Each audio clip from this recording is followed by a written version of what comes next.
যেখানে স্বয়ং আল্লাহ পাক রব্বুল আলামিন নিজেই বলতেছেন যে কোরআন শ্রেষ্ঠ। হ্যাঁ, কোরআন কেমন শ্রেষ্ঠ? যে আল্লাহ পাক রব্বুল আলামিন 104খানা কিতাব পাঠাইছেন, এর ভিতরে শ্রেষ্ঠ। আচ্ছা, আল্লাহ পাক রব্বুল আলামিন 104খানা যে কিতাব পাঠাইছেন, কেমন কিতাব এগুলো? এগুলো হচ্ছে এমন কিতাব যে এক একজন নবীর উপরে এই কিতাবগুলো দিছেন। এক একটা কিতাবের বিধান অনুযায়ী হ্যাঁ ওই কওমরা কী করতো, চলতো। তো এর ভিতরে সব থেকে শ্রেষ্ঠ কিতাব হচ্ছে আল কোরআন। এটা এমন কিতাব যেটার উপরে কোনো কিতাব আদৌ পর্যন্ত আসে নাই, কিয়ামত পর্যন্ত আর কি করবে না, আসবে না। আর কিতাব তো আর আসবেই না। এই কিতাবই কি শেষ, এই কিতাবই কি শ্রেষ্ঠ। অতএব যেখানে আল্লাহ পাক রব্বুল আলামিন স্বয়ং নিজেই বলছেন যে এই কিতাব হচ্ছে শ্রেষ্ঠ কিতাব, এটা কার কথা ভাই? বলতে হবে আপনাদেরকে। এই কিতাব যে শ্রেষ্ঠ, এটা কার ঘোষণা? আল্লাহ পাক রব্বুল আলামিন। কিন্তু আমাদের একিনটা কোথায়? আমরা ভাবতেছি যে কুফরি দ্বারা অনেক কিছু হয়, মন্ত্রতন্ত্র দ্বারা অনেক কিছু হয়। এই যে একটা মস্তিষ্ক, তাহলে বুঝতে হবে যে আমার মস্তিষ্কের ভিতরে শয়তান ঢুকছে। তাহলে বুঝতে হবে যে আমার মস্তিষ্কের ভিতরে কি ঢুকছে?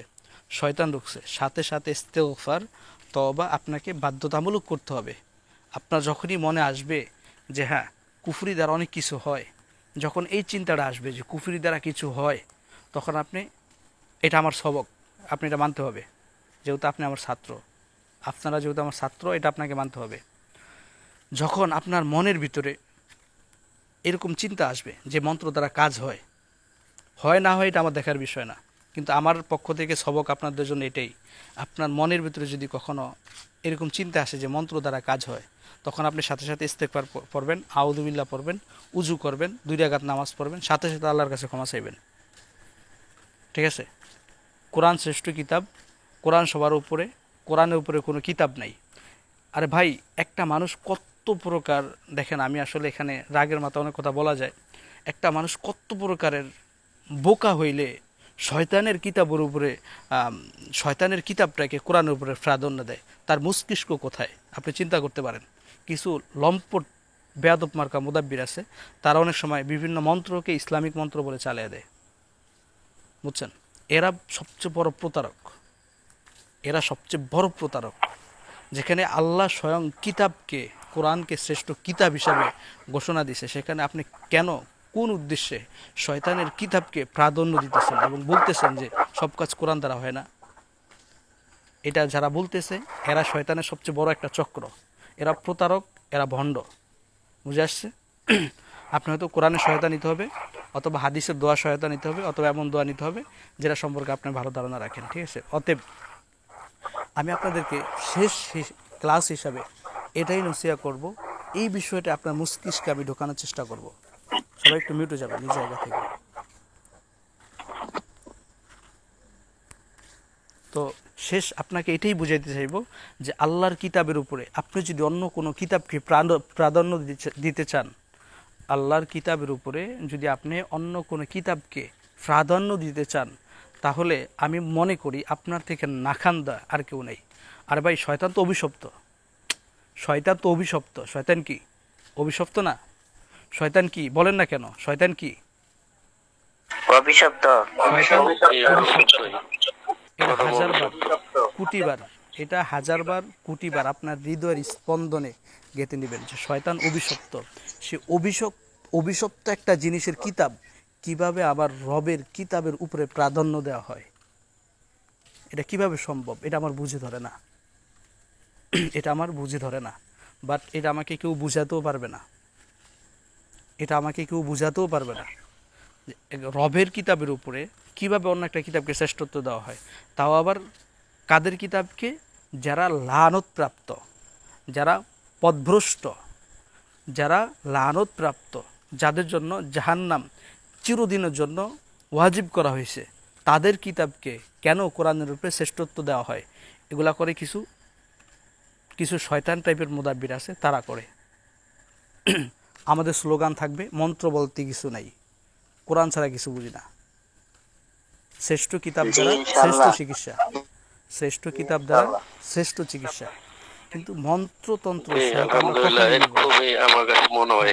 আমরা যদি হ্যাঁ, আমি বলতেছি কথাগুলো ধরেন, এগুলো আপনাদের অনেক কাজে আসবে, অনেক কাজে আসবে। যে আপনাকে যেভাবেই বোঝাক না কেন, আপনি আমার কাছে ক্লাস করছেন, হুম, এটা আলহামদুলিল্লাহ ভালো। আপনি যেখানেই শিখেন, যার থেকেই শিখেন, হ্যাঁ, তবে একটা জিনিস খেয়াল করবেন, কখনো মন্ত্রের নামে প্রতারণার শিকার হবেন না। মন্ত্রের নামের, এর মন্ত্রটা একটা প্রতারণার বড় একটা চক্র। যে সমস্ত মুদাব্বির আপনাকে বলবে যে কিছু ইসলামিক মন্ত্র আছে, আপনি সাথে সাথে বলবেন আস্তাগফিরুল্লাহ, আউযু বিল্লাহ, সাথে সাথে বলবেন, ইস্তিগফার পড়বেন, নামাজ পড়বেন, দোয়া করবেন, সাথে সাথে ইস্তিগফার করবেন, তার থেকে সম্পর্ক বিচ্ছিন্ন করে দিবেন। ঠিক আছে? আল ওয়ালা ওয়াল বারা, এটা যারা কিতাব পড়ছেন তারা জানেন। আল ওয়ালা ওয়াল বারা, আল্লাহর জন্য শত্রুতা, আল্লাহর জন্য বন্ধুত্ব। আপনার সাথে আমার সম্পর্ক আছে আল্লাহ তাআলার জন্য, অন্য কোনো উদ্দেশ্য না। আপনার সাথে আমার দুশমনি আছে, এটা আল্লাহ তাআলার জন্য, যাতে অন্য কোনো উদ্দেশ্য না হয়। তাদের জন্য আল্লাহ পাক রব্বুল আলামিন পুরস্কারের ঘোষণা করছেন। ঠিক আছে? অতএব আল ওয়ালা ওয়াল বারা, এই জিনিস ঠিক রেখে আপনাকে আমার এই পথটা পাড়ি দিতে হবে। অতএব কোরআন শ্রেষ্ঠ কিতাব, এটা আমার রবের কথা, এটাই চূড়ান্ত কথা, এটাই মূল কথা, এটাই আমার বিশ্বাস, এটাই আমার মূল। এই মূলনীতিতে যারা চলতে পারবে তারাই প্রকৃতিকভাবে আমাদের ছাত্র। যারা এই মূলনীতি মেনে না চলতে পারবে, কোরআনকে যারা প্রাধান্য দিতে না পারবে, যেই ছাত্র যেই ছাত্র মন্ত্রের উপরে কোরআনকে প্রাধান্য দিতে না পারবে, সে আমাদের ছাত্র না, সে বাস্তবরূপিক একটা শয়তান। এটা হলো আমাদের মূল বক্তব্য। অতএব কোরআন শ্রেষ্ঠ কিতাব, এতে কোনো প্রকার সন্দেহ নাই। আল্লাহ পাক রব্বুল আলামিন কোরআনের শুরুতে কি বলছে? আলিফ লাম মিম যালিকাল কিতাব লা রাইবা ফি, কি চমৎকার ঘোষণা! যালিকাল কিতাব লা রাইবা ফি, যেটা এমন কিতাব যাতে বিন্দু পরিমাণ, জাররা পরিমাণ, হাজার জাররা পরিমাণ বলতে সন্দেহের কোনো অবকাশই নেই। সন্দেহ তো দূরের বিষয়, সন্দেহের কোনো অবকাশ নেই। এটা এমন কিতাব যেটাতে সন্দেহের কোনো অবকাশ নেই। যেই কিতাব আল্লাহ তাআলা শ্রেষ্ঠত্ব দিছে, যে কিতাবকে আল্লাহ শ্রেষ্ঠ হিসাবে ঘোষণা দিছে, সেই কিতাব দিয়ে যদি আমরা ট্রিটমেন্ট না করতে পারি, আপনি মন্ত্রতন্ত্র দিয়ে কাজ করবেন, তাহলে বুঝতে হবে আপনার মস্তিষ্কে শয়তান ঢুকছে। এই শয়তানকে দূর করতে হবে, তারপর আপনাকে সহি লাইনে আসতে হবে, আপনি ইস্তিগফার করতে হবে, উজু করতে হবে, নামাজ পড়তে হবে, আল্লাহ তাআলার কাছে এটার জন্য তওবা করতে হবে। এজন্য শেষ আপনাকে যেটা বলবো, শুধু একটা বিষয়ের উপরে আমি প্রায় 8 মিনিটের মতো কথা বলতেছি, সেটা হচ্ছে আমাদের মনে এবং হৃদয়ে একটা বিশ্বাস রাখতে হবে যে আল কোরআন, এটা আল্লাহ পাক রব্বুল আলামিন শ্রেষ্ঠত্ব দিছে, এটাই শ্রেষ্ঠ, এটার উপরে কোনো শ্রেষ্ঠত্ব নাই। শেষ। আল্লাহ চাই যাই হোক, আল্লাহ চাই সেটা যাই হোক না কেন, আল কোরআন শ্রেষ্ঠ, এটাই শ্রেষ্ঠ।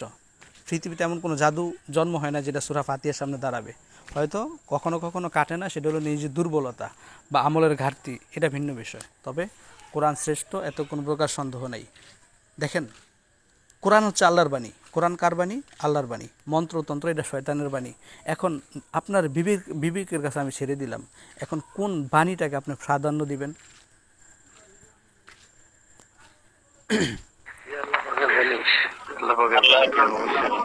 আল্লাহ পাকের কোরআনের বাণী, আল্লাহ তাআলার কথা।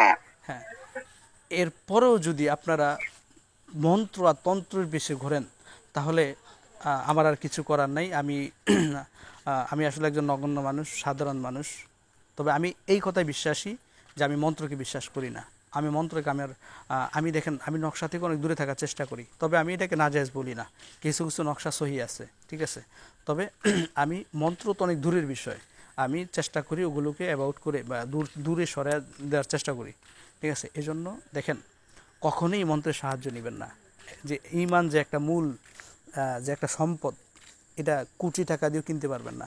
এক জাররা পরিমাণ আপনার ঈমান যদি থাকে, এক জাররা পরিমাণ ঈমান যদি থাকে, একটা সময় আপনি সাজা ভোগ করতে করতে আল্লাহ পাক রব্বুল আলামিন আপনাকে সবচেয়ে বড় নিয়ামত জান্নাত দিবে, ঠিক আছে। আল্লাহ তাআলাকে দেখার পর যে কিছু নিয়ামত আছে বড় বড়, এর ভিতরে একটা নিয়ামত হলো আল্লাহ তাআলা আপনাকে জান্নাত দেওয়া। এই নিয়ামতটা পাইবেন। যদি এক জাররা পরিমাণ ঈমান না থাকে, তাহলে আপনার জন্য জাহান্নাম ওয়াজিব, ঠিক আছে। আপনার জন্য কেউ সুপারিশও করতে পারবে না যারা ঈমান হারা। যেমন রাসূল সাল্লাল্লাহু আলাইহি সাল্লামের চাচা, আপনারা সবাই জানেন যে তাকে দাওয়াত দেওয়ার জন্য অনেক চেষ্টা করছে, ঠিক আছে, কিন্তু তার জন্য সুপারিশ রাসূল করতে পারবে না। কেন?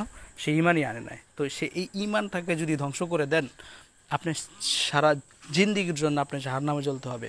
অতএব এই শয়তানের চক্র থেকে আপনাকে বাঁচতে হবে।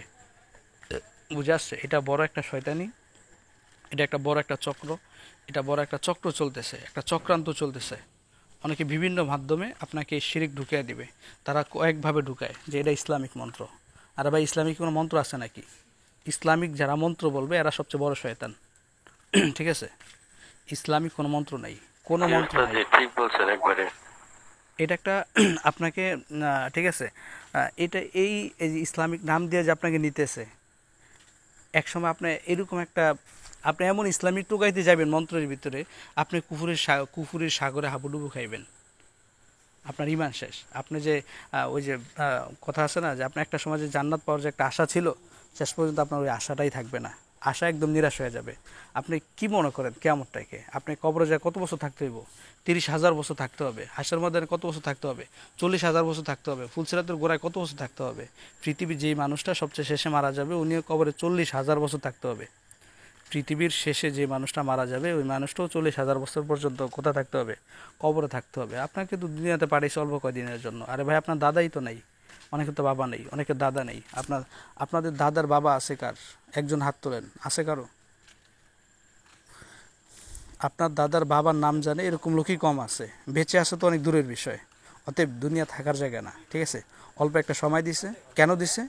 যে সেটা হচ্ছে আপনার দেখেন, আল্লাহ পাক রব্বুল আলামিন বলছে যে ওমা খলাকতুল জিন্না ওয়াল ইনসা ইল্লা লিয়াবুদুন।